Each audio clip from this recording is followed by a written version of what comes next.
here today at Worthington Steel to bring students and expose them to Manufacturing Day.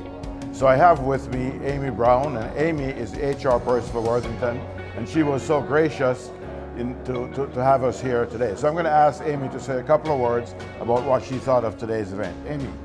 So yeah, we absolutely love having students on site. We enjoy teaching students about manufacturing in the Mohawk Valley and all of the job opportunities that we have right here at home where we work and live every day. So Adam is a student here at Rome Free Academy, and he's here for Manufacturing Day. He just went through the tour.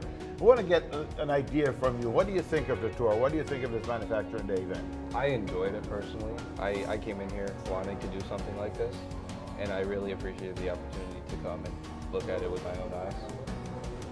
Great, great. So I'm going to ask Corey Albrecht to come up here because Corey is the director of the Advanced Institute of Manufacturing here in the Mohawk Valley. And along with Corey, we've put this thing together, working with Worthington to bring you Manufacturing Day. So Corey, what do you think of this Manufacturing Day today?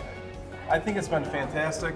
Everton, as you know, we've had multiple years now with RFA, Rome Free Academy, and their generosity to come here. We had more than a couple dozen students here this morning, and I think as Adam described, it was a great experience, and they're not only learning about the technology here, but they're learning about the manufacturing industry throughout the entire state of New York. So they're learning things about how many manufacturing organizations we have, salaries and wages that can be earned, how many open positions are there. We talked about the 9,600, right? 9,600 open manufacturing positions right now in the state of New York. So it's been fantastic, and I'm hoping that everyone really enjoyed it and had a learning experience here this morning.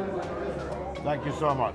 So Adam, having been through all of this, do you think it's something we should continue to do? Oh yeah, definitely. Because I feel like there's people like me that would want to do this in their life and maybe go further with it, with like anything between this or like electrician or anything with manufacturing. I think it's great. Great. Well, thank you so much for participating. I mean, can you spread the word in the school that Yeah, manufacturing is the thing? They're good, meaningful jobs here, and it's a good career. Tell your fellow students. And we look forward to doing this again next year here at Worthington. So thank you very much, Amy, and for the time you've given us here. Really appreciate it.